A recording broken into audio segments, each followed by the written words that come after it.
বারুইপুরে মনোনয়ন জমাকে কেন্দ্র করে বিজেপি তৃণমূলের মুখোমুখি মিছিলে উত্তেজনা, স্লোগান পাল্টা স্লোগান। সোনারপুর দক্ষিণের প্রার্থী রূপা গঙ্গোপাধ্যায়ের মিছিল সহকারে বারুইপুর মহকুমা শাসকের দফতরে আসছিলেন। সেই পথেই কুলতলি বিধানসভা কেন্দ্রের তৃণমূল কংগ্রেস প্রার্থী গণেশ মণ্ডলের সমর্থনে মিছিল আসছিল বারুইপুর থানার সামনে হয়ে এসডিপিও অফিসে। আরবির সামনে মিছিল মুখোমুখি হতেই উত্তেজনা, স্লোগান পাল্টা স্লোগান। শোনা গেল চোর চোর স্লোগান। রূপা গাঙ্গুলির অভিযোগ, তার মিছিল আটকানোর চেষ্টা করা হয়েছিল কিন্তু পারেনি তৃণমূল।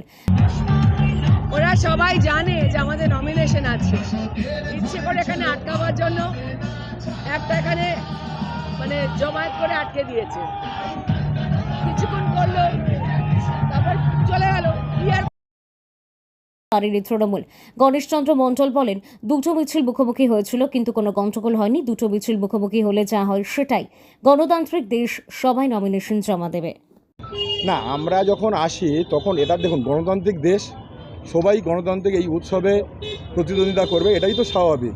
আর বিশেষ করে এটা বাংলার যে গণতান্ত্রিক পরিবেশ, সেই জায়গা থেকে সর্বস্তরের বিজেপি, সিপিএম, তৃণমূল, কংগ্রেস সবাই প্রতিদ্বন্দ্বিতা করবে। মানুষ যাদেরকে আশীর্বাদ করবে তারা আগামী দিন জয়ী হবে।